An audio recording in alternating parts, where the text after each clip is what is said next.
मुस्तफ़ा जाने रहमत पे लाखों सलाम, शम्ए बज़ में हिदायत पे लाखों सलाम। औज़ुबिल्लाहिमिनश्शैतानिर्रजीम, बिस्मिल्लाहिर्रहमानिर्रहीम। अस्सलाम वालेकुम डियर फ्रेंड्स। दोस्तों कैसे हैं आप सब? उम्मीद करता हूँ आप सब ठीक होंगे। तो डियर फ्रेंड्स, इस वीडियो के अंदर आपको बताऊंगा इंशाल्लाह ड्राफ्ट सेटिंग के बारे में या ड्राफ्टिंग सेटिंग के बारे में। ठीक है, फिर ड्राफ्टिंग सेटिंग के अंदर कौन कौन सी चीज़ें आपकी आ जाती हैं, ठीक है, उसकी शॉर्टकट क्या है, और वो ड्राफ्टिंग सेटिंग को कहाँ से आप कौन कौन सी जगह जहाँ से आप उसे ओपन कर सकते हैं। ठीक है, इस वीडियो के अंदर इंशाल्लाह मैं ड्राफ्टिंग सेटिंग के बारे में बताने लगा हूँ।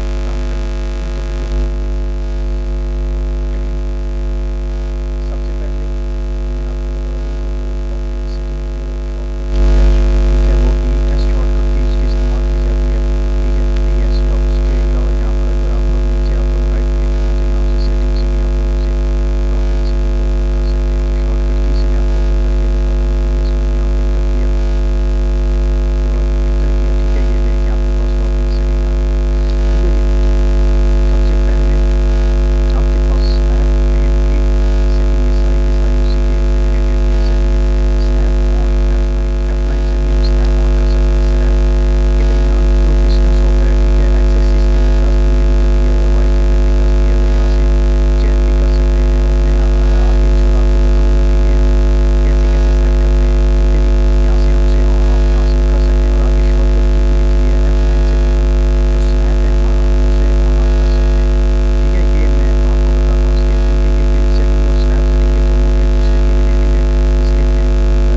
डिस्टेंस है वो 30 हो गया। ठीक है जी, अब इसको मैं 5 कर देता हूँ, इसको भी 5, ये ऑटोमेटिकली हो जाएगा। ठीक है, उसके बाद अब देखिएगा वो क्या करेगा। ठीक है, 5 मिलीमीटर पे जाकर वो क्या करेगा, आपका ऑटोमेटिक उससे बनाकर रुक जाएगा। ठीक है, ये देखें छोटे छोटे वो डब्बे बना देगा। ठीक है, स्नैप का आपका ये मकसद होता है। ठीक है, अगर डिफ़ॉल्ट हम लाइन लगाने जाते हैं, जितनी भी आप लोग लाइन लगाने जाते हैं, जितना भी आप लोग चीज़ बनाना चाहते हैं, उसके लिए हम क्या करेंगे, स्नैप को ऑन ऑफ कर देंगे। ठीक है, यहाँ से ग्रिड पे, ठीक है, ये ग्रिड की सेटिंग भी हम इसी तरीके से करते हैं। जब ग्रिड ऑन ऑफ है 20 लिख देंगे, 20 ये इसका इस रिलेशन इसका ही है। ठीक है, मेजर लाइन एवरी, ठीक है, ये हर 5 लाइन के बाद उसका डिस्टेंस यहाँ पे 8 कर देता हूँ। ठीक है, यहाँ पर 8 लाइनें हो जाएंगी, 9 लाइनें हो जाएंगी। इस तरीके से लाइनें वगैरह भी आपसे कम ज़्यादा कर सकते हैं। अब पोलर के अंदर क्या होता है, ठीक है, देखिए स्नैप सेटिंग के अंदर, स्नैप सेटिंग के अंदर ये होता है कि ग्रिड जो स्नैप है वो रेक्टेंगुलर लगा हुआ है। आइसोमेट्रिक के अंदर क्या होता है कि दोनों की वैल्यू अब वाई के अंदर यहाँ पर कितनी वैल्यू है, 5 है, इसके अंदर हम वैल्यू क्या कर सकते हैं। ठीक है, अब यहाँ पर हम 10 लिखूँगा तो 10 हो जाएगा। ठीक है, ये देख सकते हैं आप लोग। इस तरीके से एंगल भी उसके अंदर आपका इंक्लूड हो जाता है। ठीक है जी, एंगल भी आपका शामिल हो जाता है। ये सारी की सारी आप एक्स की वैल्यू हम कभी भी नहीं दे सकते, सिर्फ और सिर्फ वाई की वैल्यू है, और ग्रिड दोनों की वाई की वैल्यू हम सिर्फ और सिर्फ। पोलर के अंदर भी आपका उसी तरीके से, ठीक है, पोलर के अंदर भी आपका एंगल इंक्लूड हो जाता है। रेक्टेंगल के अंदर आपका एंगल इंक्लूड नहीं होता, हम अपने तरह से वैल्यू दे सकते हैं। सोमेट्रिक के अंदर भी एंगल इंक्लूड हो जाता है, पोलर के अंदर भी एंगल आपका इंक्लूड हो जाता है। ठीक है, जो कि डिफ़ॉल्ट एंगल जो भी सेट होता है वो वाला हम सेट कर देते हैं। ठीक है जी, उसके बाद ग्रिड बिहेवियर है। ठीक है, अडॉप्टिव ग्रिड है। ठीक है, ये आप इसे रहने ही दें। ठीक है, ये इसे छेड़ने की ज़रूरत नहीं है। उसके बाद पोलो ट्रैकिंग के ऊपर आ जाए। पोलो ट्रैकिंग के देख सकते हैं आप लोग कि पोलो ट्रैकिंग F9 से F10 से सॉरी ऑन ऑफ होता है। ठीक है, यहाँ से हम उसकी पोलर एंगल मेजर्स एब्सोल्यूट है, यहाँ से हम चेंज कर सकते हैं। रिलेटिव के अंदर एब्सोल्यूट के अंदर ये होता है कि जो हमने ज़ीरोस का सेट किया होता है ना, वो सारी की सारी वैल्यू वहीं से उठाते हैं। ठीक है, एक ज़ीरो हम सेट कर देते हैं, एक पॉइंट हम फिक्स कर देते हैं। रिलेटिव के अंदर वो जो पॉइंट होता है ना, वो पॉइंट एक जगह फिक्स नहीं होता, वो चेंज होता रहता है साथ साथ। ठीक है, यानी कि हम एक डायमेंशन एक जगह से नहीं लेते, एक पॉइंट से फिक्स डायमेंशन नहीं ले सकते। ऑब्जेक्ट स्नैपिंग के अंदर ये क्या है, ये तो आप लोगों को पता ही होगा, मैं बता देता हूँ आपको कि ठीक है, जब भी हम ऑटोकैड इंस्टॉल करते हैं ना, ठीक है, मैं आपको बताता हूँ। इसे ऑफ करते हैं, रेक्टेंगुलर, ओके। ठीक है, अब देखें, हम इसके बारे में बात करने लगे थे। अब देखें यहाँ पे क्लियर ऑल कर दिया, ओके कर दिया, मैंने कोई भी रेक्टेंगल लगाई यहाँ पे। अब देखें यहाँ पर अगर मैं लाइन लगाऊंगा तो वो मुझे पोजीशन उसकी नहीं शो कर रहा कि कौन सा उसका कॉर्नर है, कौन सा उसका मिडल है, कौन सा उसका कॉर्नर है। ठीक है, कोई भी पोजीशन शो नहीं कर रहा। अब ये पोजीशन किस लिए नहीं शो होती, यानी कि वो डॉट नहीं शो कर रहा। ठीक है, वो उसे चिपका नहीं रहा उसके साथ कि ये वाला इसका कॉर्नर है। वो शो करने के लिए हम इसी तरीके ड्राफ्ट सेटिंग में जाते हैं। अब ये चीज़ें हम क्या करते हैं, यहाँ पर सिलेक्ट ऑल करके ओके कर देते हैं। अब मैं देखें लाइन लगाऊँगा तो वो पॉइंट शो करेगा उसका। ठीक है, तो जब कभी भी ये पॉइंट शो ना करे ना, तो आप लोगों ने समझ जाना है कि उसका ड्राफ्ट, ये देखें वो उसके साथ वो बना भी रहा है, साइन पके पके बना रहा है, उसके साथ चिपका रहा है साइन भी कि ये उसका मिडल है, ये उसका कॉर्नर है, ये सारी की सारी चीज़ें उसकी वो क्या कर रहा है उसके साथ शो कर रहा है। ठीक है जी, ये ड्राफ्ट सेटिंग में जाकर आपको यहाँ से सिलेक्ट ऑल पे करना होता है। ठीक है, ये सारी end point, mid point, centre आ गया, नूड आ गया, ठीक है, कोऑर्डिनेट, ये सारी की सारी चीज़ें आप लोग ऑब्जेक्ट स्नैप के अंदर से जाकर, अब ये अगर ऑफ होगा तब भी वो उसके ऊपर अप्लाई नहीं होगा, कभी भी नहीं अप्लाई होगा। ठीक है, उसे ऑन करने के लिए हम क्या करते हैं, F3 स्नैप यहाँ से भी ऑन ऑफ कर सकते हैं। ठीक है, ये लिखा हुआ स्नैप ऑन, आप यहाँ से भी ऑन ऑफ कर सकते हैं, या यहाँ से भी ऑन ऑफ आप लोग कर सकते हैं। ठीक है, डायनामिक एडिट के ऊपर हम आ जाते हैं। ठीक है, एनेबल पॉइंटर इनपुट्स आ गया। ठीक है, एनेबल डिसेबल कर दें, यहाँ से आपके ये जो पॉइंटर है ये कभी भी शो नहीं करेगा। ठीक है, enable dimension input where possible. ठीक है, डायमेंशन इनपुट देखें, डायमेंशन इनपुट क्या होता है, जब भी हम डायमेंशन लेते हैं ना, कोई भी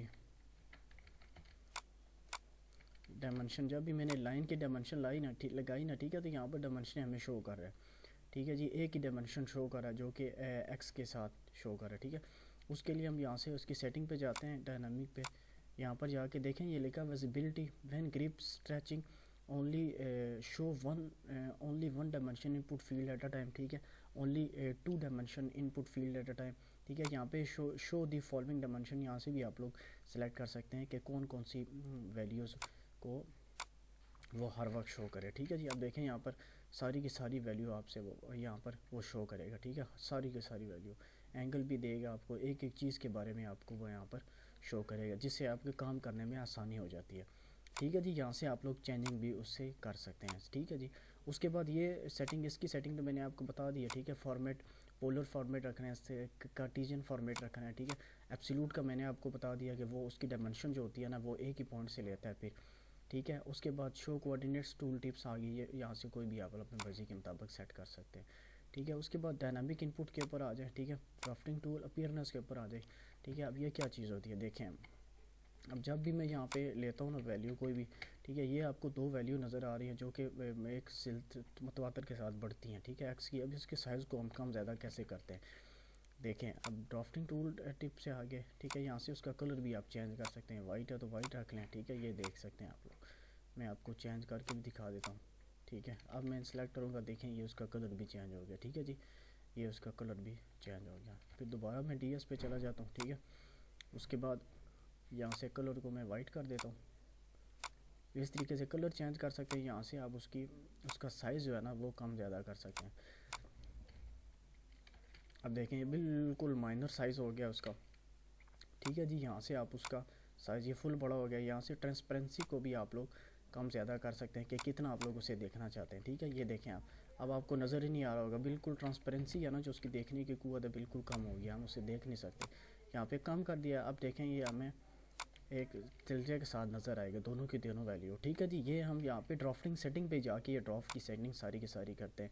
अप्लाई टू ओवरराइड OS और ड्राफ्टिंग सेटिंग। ठीक है, use setting for dynamic input, जो भी आप लोग यहाँ से सेटिंग वगैरह करना चाहते हैं इस तरीके से ड्राफ्टिंग सेटिंग आप लोग कर सकते हैं। उम्मीद करता हूँ ये वीडियो आपको समझ आ गई।